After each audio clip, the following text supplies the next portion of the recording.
Hello. So today I want to show you how I ferment my uji or porridge.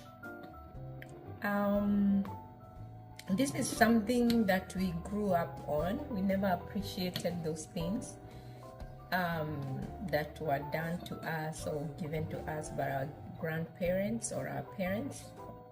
Personally, I loved uji. And I have come to learn out of my own curiosity on how to make it. So I'm gonna show you how I do it. This is the flour. This is a mixture of, my hands are clean. This is a mixture of, not wheat, what do you call it? The mohair. I think there's sorghum in it and the regular uji flour. I'm trying to think what I put in there. But anyway, I bought it from the Indian store. But I also have this. This is like corn flour. I sometimes add a little bit. This is harina. I sometimes add some. So, what do you call mohair? Oh my God, look at me. I think there's some barley and the mohair, which I'm trying to remember the actual name. But anyway, so you need the flour, and then you need this is warm water. It's water. It's not hot. You don't want it hot, and you don't want it cold. The reason you don't want it hot because you don't want your unga or your uji or the porridge to ferment, to mold once you put it. And then I have the jar where we're gonna put it, which is right here. I'm gonna show it shortly. So what I do, let me move the water a little bit. So what I do, I just scoop some flour based on how much I want to make. And the good thing, once you make this, you don't have to sieve it, or if you want, you can sieve it. I don't. So you just put some in here.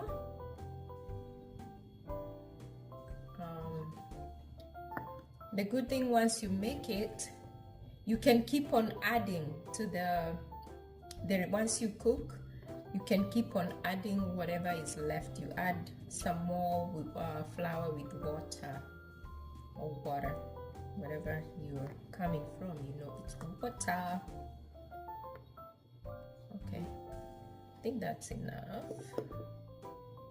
I'll make that first. Add a little bit. So I leave mine in this jar. This is where I store it. I'm gonna move that away. And normally, if I buy this kind, I put it in the fridge just to preserve it. This is organic.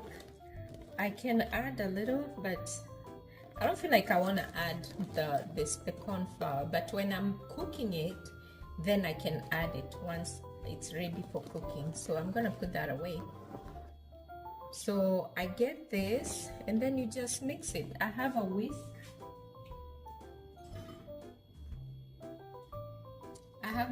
Here. I find it like it mixes better than the regular, but you can use whatever you have.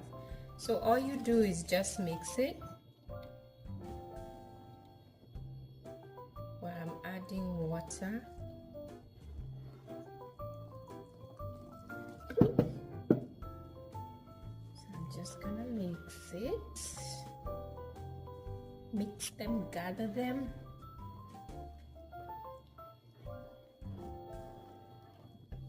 It's not gonna.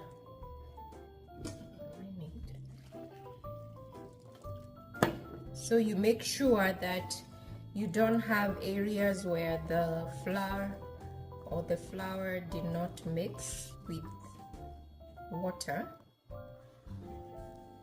before you can put it in the fermenting container. So in the old days, our grandparents used to have this like a pot called Kenya. Kenya Gyoshoro, that's what they used to call it. And they would put it there for 2-3 days or 4 days, and you can't wait for it to be ready. So this one here, today is Tuesday, so I'll check on it on Friday. The way you know, it will start bubbling, and when you see like it's formed, because it will form. I think I'm gonna need some more water, just 1 minute.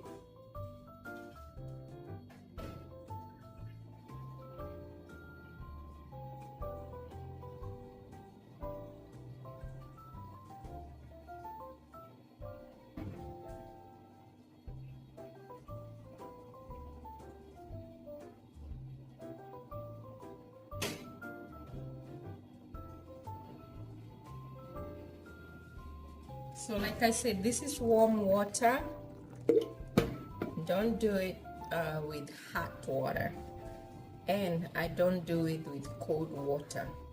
I think the warm water just helps to quicken it. There's nothing wrong doing cold water, but with the warm water, I know for sure it's gonna make it mold, because you know you're gonna seal it tight. I don't know, I think that's what I've had.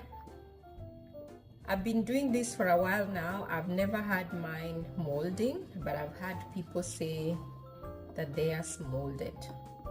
So you also have to make sure the container you're putting the mixture in is tightly sealed, so no air is coming in.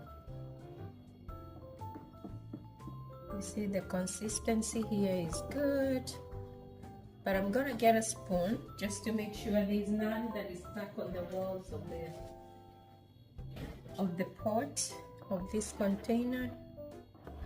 I don't feel any, none that is stuck.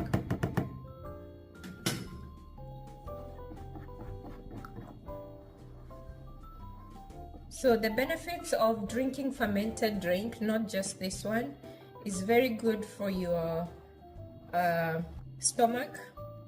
It supports your microbiome. Microbiome is a bacteria that lives in your gut.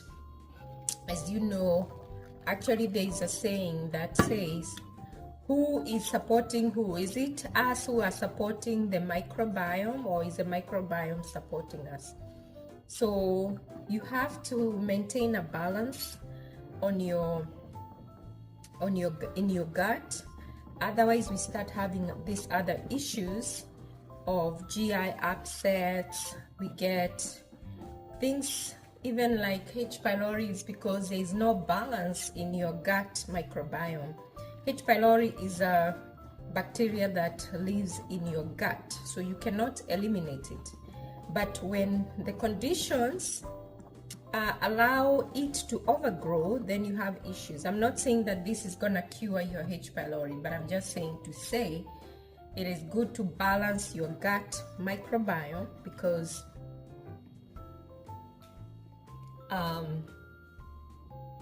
if you don't,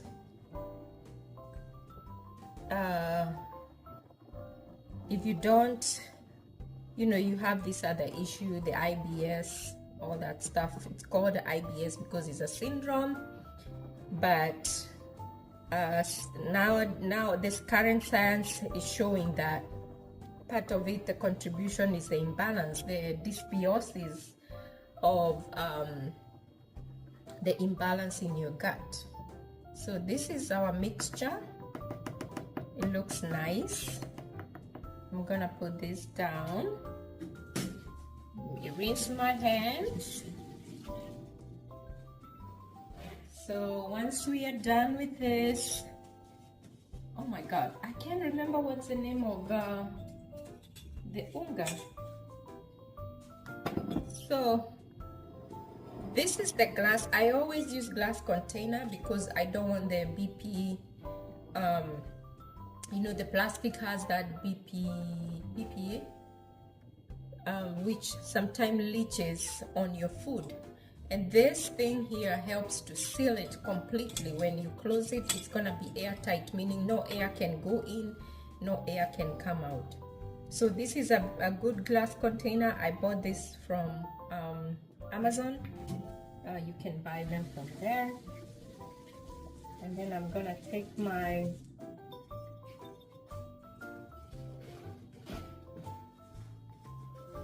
I'll use my scoop here to scoop this. It's nice and thick. I hope this works. Take forever. Yeah, so you put it in this container. I might add a little bit of, probably I might add a little bit more flour and water because the container is big. This will take forever. Let me just do this. Hopefully it doesn't spill.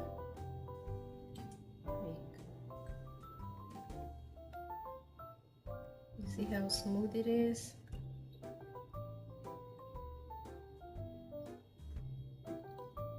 So the consistency is good. There's some flour stuck at the bottom. Just gonna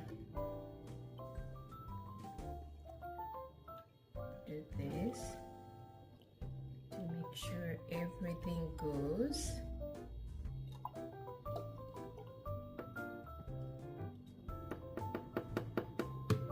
I'll add a little bit of water.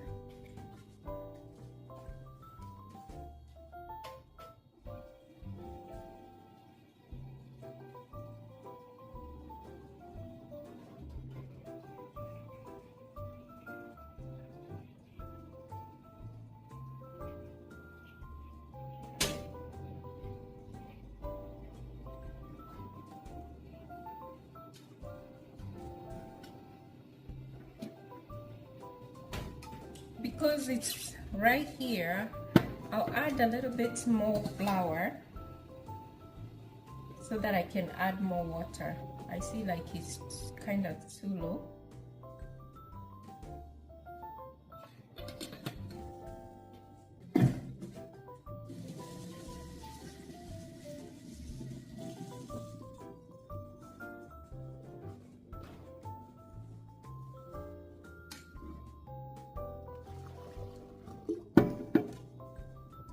So it's a very, very simple process to do. You see that? That's all it takes.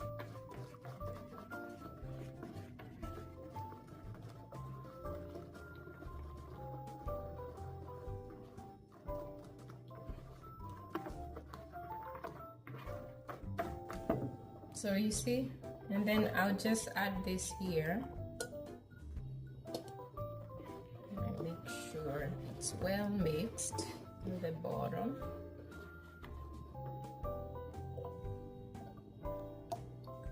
You always have to leave a small margin because the bacteria, once it starts fermenting, it's gonna produce some gas. So you don't want it to be full to the brim. You risk the container from cracking or breaking, and this being a glass, I don't want that to happen. So I'll wipe it because some of it was like around, and that's pretty much.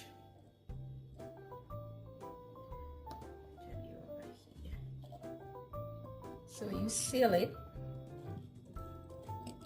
just like that. It seals, it has this thing, and that's it. So we're gonna put it under the sink or in the cabinet where there is darkness, because bacteria won't like somewhere that is dark for it to start processing. So once it's ready, I'm gonna take it out, then cook it. Please don't drink this when it's raw. You don't wanna end up in the hospital. So I cook it because the ingredients are still raw. So I put this under the sink somewhere, and you can take a towel, cover it up. If you don't have a space under the sink, you can just grab a towel, cover it, leave it there for like 3 to 4 days. Then when it's ready, just open and you start seeing you see it's kind of misting because the water was warm. I can feel the warmness. So once it's ready, we'll take it out and I'll come and show you. Then we cook it and make our uji, fermented uji. All right, I'll show you the results.